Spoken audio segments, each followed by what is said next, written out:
Super N, Estúdio Aberto.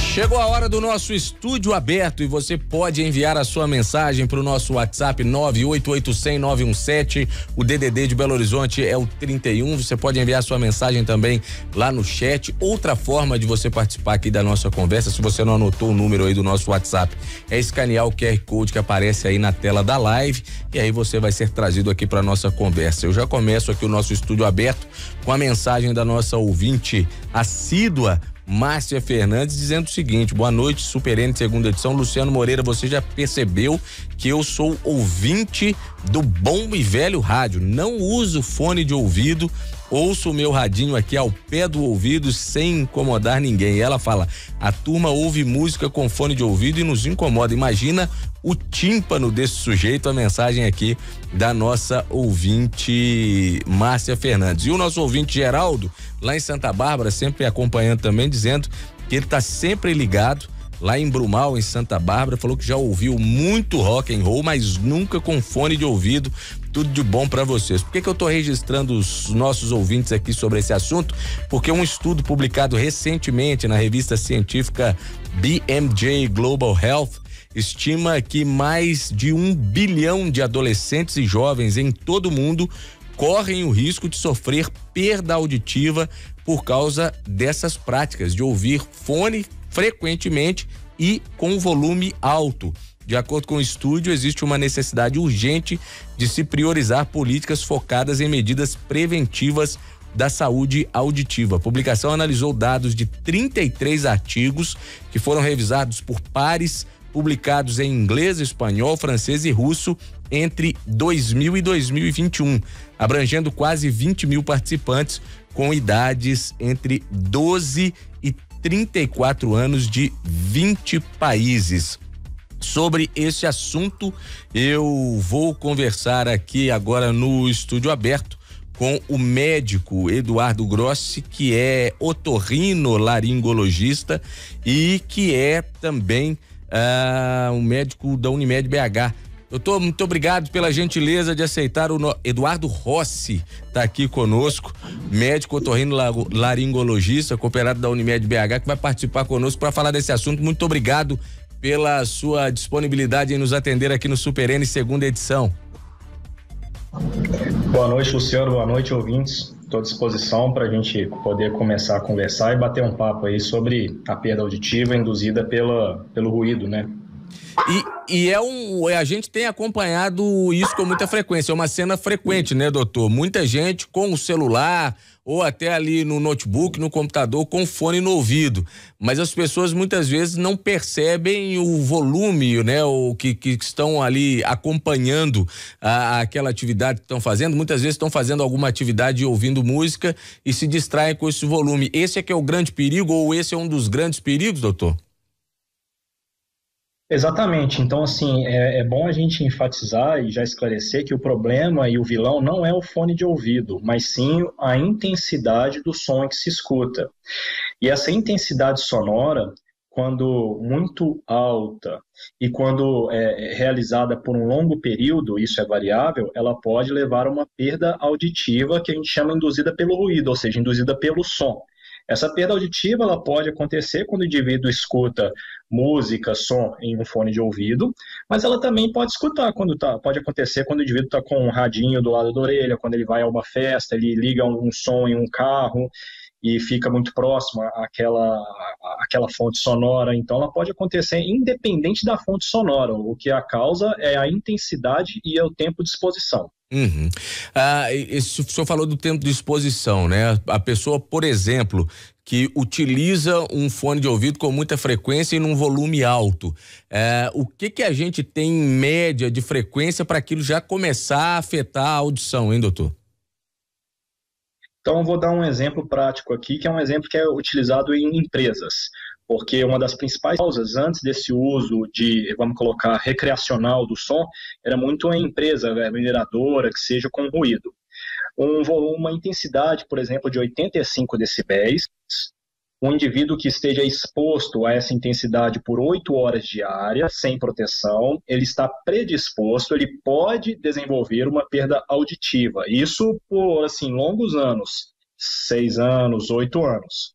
A cada 5 decibéis que se aumenta essa intensidade sonora, a gente diminui o período de exposição pela metade, ou seja, se o indivíduo está exposto a uma intensidade de 90 decibéis, ele poderia ficar exposto por 4 horas sem proteção. É muito difícil a gente falar em decibéis também, né? Então, assim, o que é uma intensidade de 85 decibéis? O que são 90 decibéis?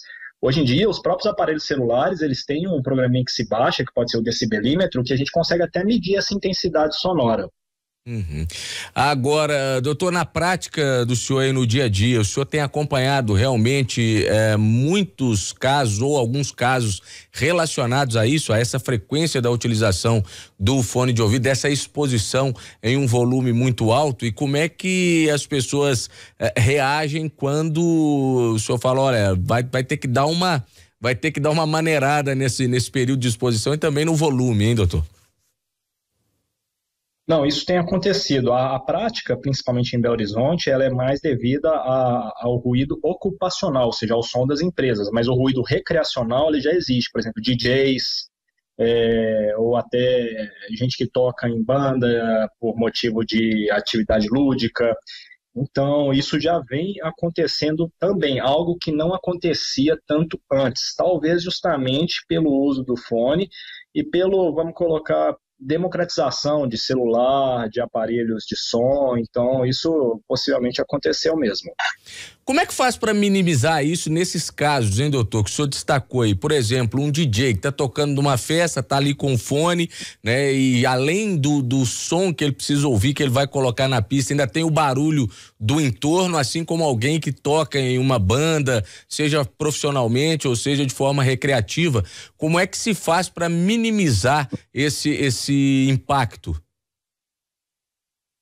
Bom, a primeira coisa que deve ter em atenção, deve ter em mente é minimizar a intensidade do som que aquele indivíduo escuta. Ou seja, se eu estou com um fone de ouvido, eu devo tentar diminuir a intensidade, o volume do som.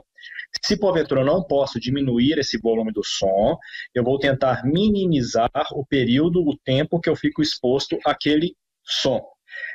Quando a gente fala em DJ, a gente já fala até numa perda ocupacional, ou seja, porque aquilo é a ocupação daquele indivíduo. Mas quando a gente fala em pessoas, por exemplo, que usam fone no seu dia a dia para ir ao trabalho, ou mesmo que gosta de escutar uma música, a dica que se dá é: tente colocar a intensidade do som no seu fone de ouvido de um modo em que você mesmo escuta, mas a pessoa do seu lado não escuta, que é até o que o meu ouvinte citou aí antes. Falou, olha, às vezes eu estou num lugar e eu estou escutando o que o indivíduo está escutando no fone de ouvido dele. Se isso acontece é porque está muito intenso aquele som. Hoje em dia, a grande maioria dos aparelhos celulares, eles têm um limitador de intensidade. Eles avisam, inclusive, o usuário quando aquela intensidade está num volume muito alto, que pode causar alguma lesão. Então tem que ficar atento a isso também. Estou conversando aqui no Super N segunda edição com o médico Eduardo Rossi, que é otorrinolaringologista. A gente está falando sobre esse estudo que foi publicado recentemente em uma revista científica, estimando que mais de 1 bilhão de adolescentes e jovens em todo o mundo correm o risco de sofrer perda auditiva. Isso pela utilização frequente num volume muito alto do fone de ouvido. É um número que impressiona muito, hein, doutor? Esse número divulgado por esse estudo que foi publicado na revista BMJ Global Health. 1 bilhão de pessoas, de jovens e adolescentes em todo o mundo, é muita coisa. Exato. É esperado que todo e qualquer indivíduo, todo e qualquer ser humano, ele tenha uma perda auditiva com o decorrer da idade. Então, se a gente faz algo que vai agravar, que vai ajudar a ter essa perda auditiva, então é por isso que esse número acaba aumentando. A gente tem que ver também que se o indivíduo ele tem outras doenças, vamos colocar uma diabetes, uma pressão alta, aquilo também ajuda a lesar o ouvido dele junto com a intensidade sonora. Então, são coisas assim, fatores que a gente vai cada vez somando para gravar a perda auditiva. Por isso que esse número cada vez vai ficar maior de indivíduos com dificuldade auditiva. No dia a dia, o que a gente pode fazer também para ajudar? Claro, não utilizar, não ouvir música muito alta ou usar o fone num volume muito alto, mas independentemente disso também, o que a gente pode fazer para melhorar a nossa saúde auditiva, hein, doutor? Vamos colocar, voltando para o fone, se o indivíduo conseguir e tiver condições, que ele adquira um fone que ele tenha um inibidor de ruído ativo, ou seja, que é aquele fonezinho que ele consegue inibir o ruído do ambiente. Então, com isso, ele não precisa colocar aquele som tão intenso no ouvido. Voltando para medidas gerais, é um indivíduo que ele tem que cuidar da saúde, porque se o indivíduo ele controla, vamos colocar a questão de pressão, questão de glicose, que é diabetes, questão de tireoide, tendo um controle geral da saúde, ele diminui também muito daqueles fatores que irão se somar à intensidade do volume para levar a uma perda auditiva de modo mais precoce, mais jovem. Uhum. Doutor, o estudo apontou também que existe uma necessidade urgente de priorizar políticas focadas em medidas preventivas da saúde auditiva. Como é que a gente está em relação a isso aqui no Brasil? O que a gente precisa melhorar e o que a gente precisa implementar em relação a políticas preventivas da saúde auditiva, hein? Eu acredito que no Brasil a gente ainda esteja engatinhando nessas medidas de prevenção de perda auditiva, né? No Brasil, a gente ainda está engatinhando até no tratamento das sequelas, ou seja, até para aqueles indivíduos que já possuem uma perda auditiva, a gente tem alguma dificuldade de tratar, de colocar um aparelho de amplificação sonora da pessoa. Então, não existe ainda, pelo menos que eu saiba, um mecanismo público, uma política pública de prevenção a isso. O que acontece é que muitas entidades, tais como a Associação Brasileira de Otorrino, a Associação Mineira de Otorrino, eventualmente, no Dia Mundial da Surdez, Dia Nacional da Surdez, a gente faz propagandas, faz algumas políticas educacionais tentando informar a população sobre a ação deletéria do ruído ou do som em uma intensidade alta por um período prolongado. Mas não existe nada que eu saiba de órgão público sobre isso. E a gente precisa focar nisso, e de que forma o senhor acredita que a gente possa implementar e a partir da implementação ir melhorando essas políticas, hein, doutor? Em um primeiro momento seria educação, então essa é uma coisa eu acho que já partiria até da escola, né? Então assim, que a gente teria que educar as crianças em casa, também sobre a intensidade que se deve escutar o som, sobre não ficar querendo sempre, que quando a gente é jovem, eu acredito, né, todo mundo quer fazer guerra de som alto, de música alta, colocar aquilo numa altura, escutar, sai com um zumbidinho no ouvido, acha aquilo bonito, então tem que tentar educar, falar que não, aquilo não é bonito, e que aquilo, talvez, numa idade mais velha, possa cobrar a conta, né, daquilo que você fez na juventude. Doutor, o senhor falou uma coisa aí que me chamou a atenção, né, em relação às crianças. A gente tem visto e acompanhado as crianças às vezes falando cada vez mais alto. Isso é consequência também de estar exposto ou de estarem expostos a esse tipo de situação, de um som muito alto, às vezes um som ali, um vídeo no aparelho celular, enfim, isso vai provocando e desencadeando também essa situação de falar alto. Eu sou uma pessoa que falo alto, mas é porque minha família toda fala alto. Inclusive, já fui numa otorrino uma vez e ela me esculachou, falou, você tem que começar a falar mais baixo, até porque sua voz é seu instrumento de trabalho, daqui a pouco você vai perder sua voz e ficar falando alto desse jeito.